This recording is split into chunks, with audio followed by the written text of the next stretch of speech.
तब वहाँ मंदिर का निर्माण हुआ और मूर्ति स्थापित हुई, तो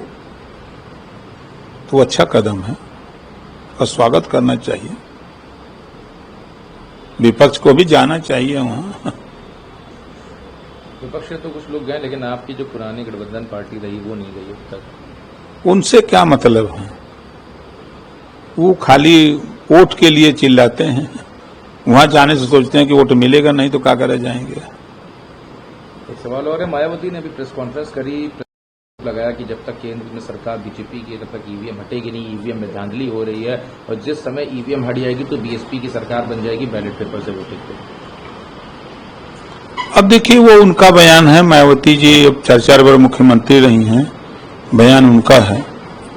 जब ये विपक्ष के लोग जीत जाते हैं तब ईवीएम खराब नहीं है, और जब हार जाते हैं तो ईवीएम खराब है। लेकिन वो तो अपनी हार का कारण ही बता रही हैं कि जानबूझ के साठ गांठ करके इस तरह की धांधली करी गए ताकि बीएसपी का अस्तित्व को मिटाया जाए, सरकार और विरोधी दलों। तो खाली बीएसपी के लिए लागू है कि और पार्टियों के लिए लागू है? उन्होंने कहा कि अब और भी पार्टियां कर रही हैं, बीएसपी को देखते हुए और भी लोग विरोध कर रहे हैं, और जब तक लेकिन सत्ता में ये सरकार रहेगी तब तक तो नहीं ईवीएम हट पाएगा, तब तक बेईमानी मतलब उनका होती रहेगी।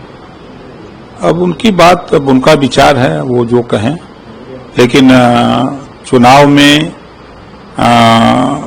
नेता लोग कमरे से बाहर निकल नहीं रहे हैं, गांवों में जा नहीं रहे हैं, जनता के सुख दुख में है नहीं, तो जनता उनको वोट क्यों देगी? तो कह रहे हैं बीएसपी एक बार फिर से एक्टिव हो गई है और तो बीएसपी से आप लोग डर गए हैं, इसी वजह से दलितों के मूवमेंट की बात करने लगे हैं, ये सब बात करने लगे हैं, लेकिन उससे फायदा आप लोग खुद ले लोगे और जो पीड़ित शोषित और दलित समाज है उसको कोई फायदा नहीं मिलेगा। बरगला रहे हैं आप लोग। अब उनका कहना है, वो बड़ी नेता हैं भाई, हम उनको क्या कहें।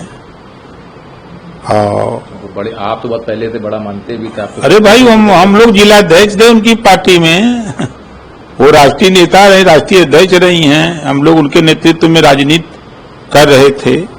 तो अब उनका अनुभव जो है, अब हम लोगों का अनुभव अंतर है ना। हम लोग तो जो देख रहे हैं कि चाहे वो सपा हो, बसपा हो, कांग्रेस हो, चाहे कोई दल हो, जब ये हार जाते हैं तब ईवीएम चिल्लाते हैं, जब जीत जाते हैं तो बाजा बजाते हैं, जीत का जश्न मनाते हैं, तब ईवीएम भुला जाते हैं। वही कांग्रेस के राहुल गांधी बहुत चिल्ला रहे थे, रायबरेली जीत गए तो ईवीएम सही था। प्रियंका गांधी बहुत चिल्ला रही थी, जीत गई तो सही हो गया। अखिलेश जी बहुत चिल्ला रहे थे, जीत गए तो सही हो गया। वो कहते हैं कि सब में थोड़ी गड़बड़ी करते हैं, कुछ में करते हैं और कुछ छोड़ देते हैं ताकि किसी का।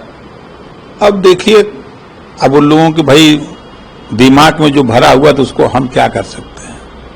ईवीएम के अलावा भी एक और सवाल है तेजस्वी यादव ने भी उठाया, क्योंकि कल जिस तरह से आया कि जाति जनगणना और कास्ट और ये जो सेंसस है जनगणना 2027 मार्च तक कंप्लीट हो जानी है, उसके बाद उसका रिजल्ट भी आएगा। तो तेजस्वी यादव कह रहे हैं कि चुनाव के समय के मुताबिक ये बीजेपी ने अपना चाल चली है, क्योंकि उनको पता था कि जो दलित माइनॉरिटी ओबीसी वोट। जब नीतीश जी जातिवाद जनगणना कराए बिहार में, तब तो चुनाव नहीं था, ये चुनाव था। जो विपक्ष चिल्ला रहा था, मैं फिर कह रहा हूं ना, ये सब पाकिस्तान का पानी पिए हैं। एक तरफ कह रहे हैं कि जातिवाद जनगणना नहीं करा रहे हैं, जब जातिवाद जनगणना करने का ऐलान हो गया तो कह रहे हैं कि अब शुरू किए हैं। ये तो इन लोगों का एक न एक बहाना चलता रहेगा विरोध का। और अब तो कुछ दिन श्रेय लेने के चक्कर में पड़े थे, अब वो नहीं श्रेय मिल रहा है तो अब फिर विरोध शुरू कर दिए हैं।